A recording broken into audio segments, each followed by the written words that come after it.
deal with Russia. German Chancellor Friedrich Merz, French President Emmanuel Macron, and British Prime Minister Keir Starmer met on Sunday to coordinate their support around Zelenskyy's position. Ultimately, our desire tomorrow is to present a united front between Europeans and Ukrainians at this moment of conflict resolution, Macron said. Trump tells Ukraine to give up on NATO and Crimea ahead of Zelenskiy meeting. By Max Hunder, August 18, 2025. KYV, August 18, Reuters. U.S. President Donald Trump told Ukraine to give up hopes of reclaiming annexed Crimea or joining NATO as he prepared to host President Volodymyr Zelensky and European leaders in Washington on Monday, pressing Kyiv to accept a peace deal with Russia. After welcoming Russian President Vladimir Putin in Alaska on Friday, Trump is now pushing Ukraine to accept a deal to end Europe's deadliest war in 80 years, which has killed tens of thousands and displaced millions. Trump will first meet Zelensky and then the leaders of Britain, Germany, France, Italy, Finland, the European Union, and NATO, the White House said. European leaders are traveling to Washington to show solidarity with Ukraine and a push for strong security guarantees in any post-war settlement. Trump's team said there must be compromises on both sides. But Trump placed the burden on Zelensky to end the war.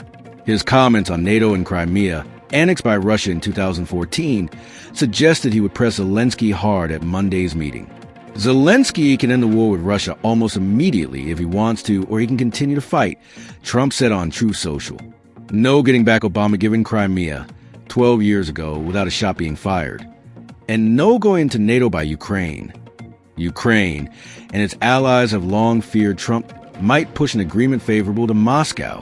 Still, they see signs of hope in his willingness to provide post-settlement security guarantees. Zelensky has already rejected key parts of Putin's proposals from the Alaska meeting, including demand for Ukraine to surrender more of its eastern Donetsk region. Zelensky is instead seeking an immediate ceasefire to enable deeper talks. Trump, however, shifted after his Putin meeting, appearing to support Russia's preference for negotiating a comprehensive deal while fighting continues. Trump's schedule: meeting with Zelensky, 1:15 p.m. Eastern Daylight Time, 17:15 GMT, in the Oval Office. Joint meeting with European leaders, 3 p.m. Eastern Daylight Time, 19 o'clock GMT, in the White House East Room. Arriving in Washington late Sunday, Zelensky expressed gratitude for Trump's invitation. We all equally want to end this war swiftly and reliably. Russia must end this war, the war it started.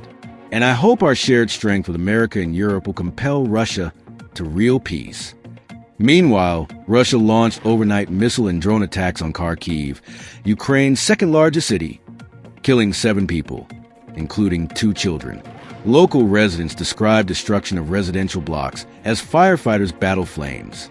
On the battlefield, Russia continues to grind forward with superior manpower and firepower. Putin insists he will fight until his objectives are achieved. The outline of Putin's proposals, reported earlier by Reuters, appears unacceptable for Kyiv, as Ukrainian forces are entrenched in Donetsk, which serves as a critical defensive line. European leaders, excluded from the Alaska summit, held a call with Zelensky on Sunday to coordinate a strategy for the Washington meetings. It's important for the Europeans to be there. Trump respects them. He behaves differently in their presence, said Oleksandr Merezhko, the Ukrainian lawmaker. European media framed the Washington meeting as historic. Britain's Daily Mail, D-Day at the White House, Daily Mirror, Europe takes a stand, Germany's Die Welt, moment of truth. Germany's foreign minister said, "It is probably not an exaggeration to say the whole world is looking to Washington."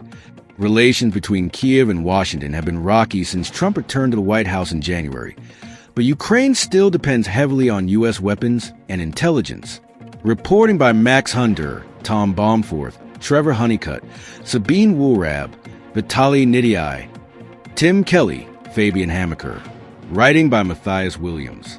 Editing by Diane Kraft, John Boyle, and Francis Carey.